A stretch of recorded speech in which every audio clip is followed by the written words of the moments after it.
Welcome to The Explainer. Today, we're skipping right past the Hollywood glitz, the red carpets, and the celebrity drama.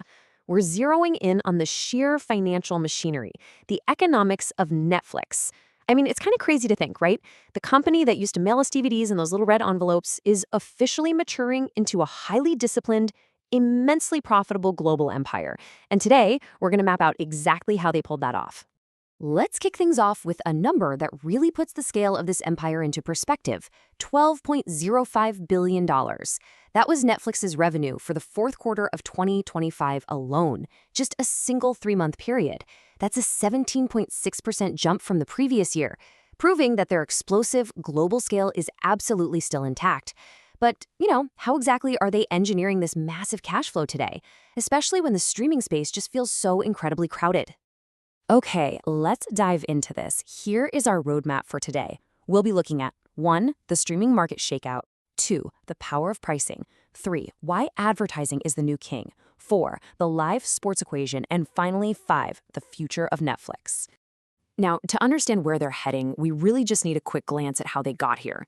Founded as a DVD by mail service way back in 1997, Netflix totally flipped the market on its head by introducing streaming in 2007.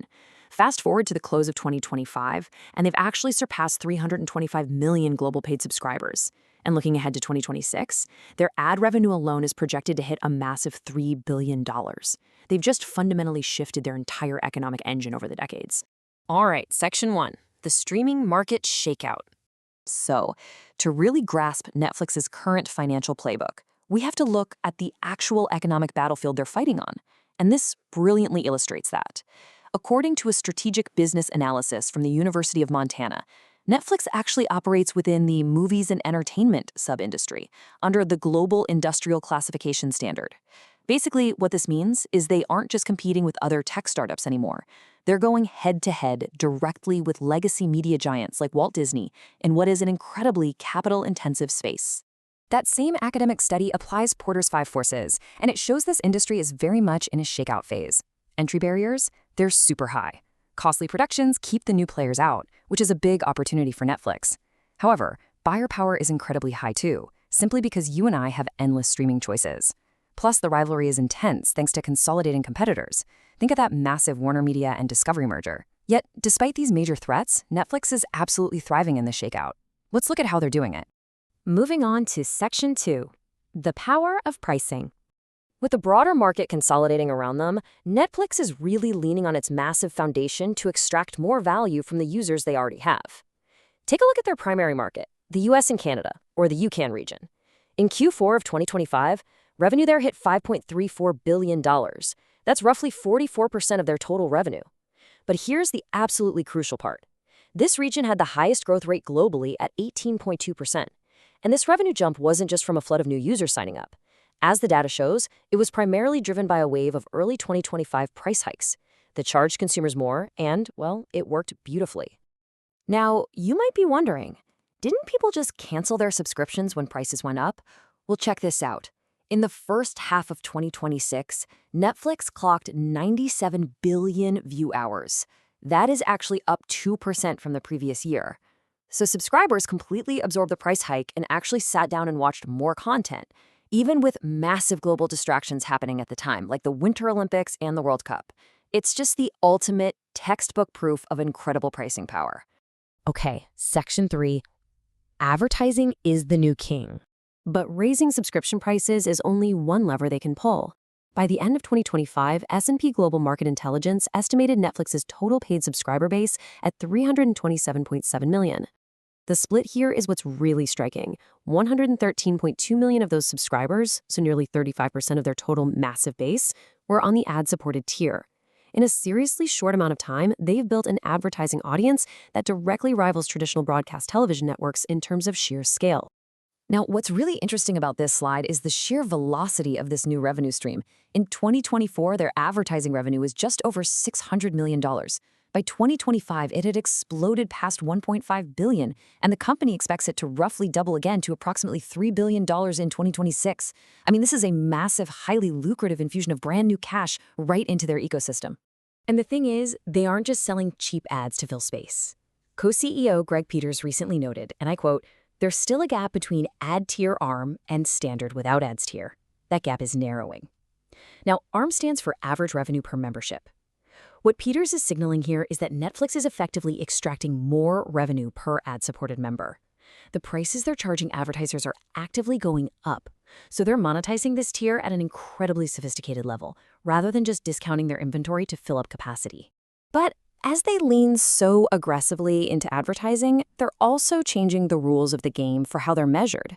Starting in 2027, Netflix is halving its What We Watched engagement data reporting, taking it from twice a year down to just annually. This isn't just about less paperwork, right? It's a deliberate, highly calculated maneuver. They're basically forcing investors and the advertising market to focus on primary financial metrics, like revenue and operating profit, rather than obsessing over engagement hours every single quarter. All right, let's look at Section 4, the live sports equation. To keep all these massive revenue engines firing, they obviously still need to keep viewers engaged with huge cultural moments. Co-CEO Ted Sarandos laid out their philosophy perfectly when he said, "Sports are a subcomponent of our live strategy, but our live strategy goes beyond sports alone."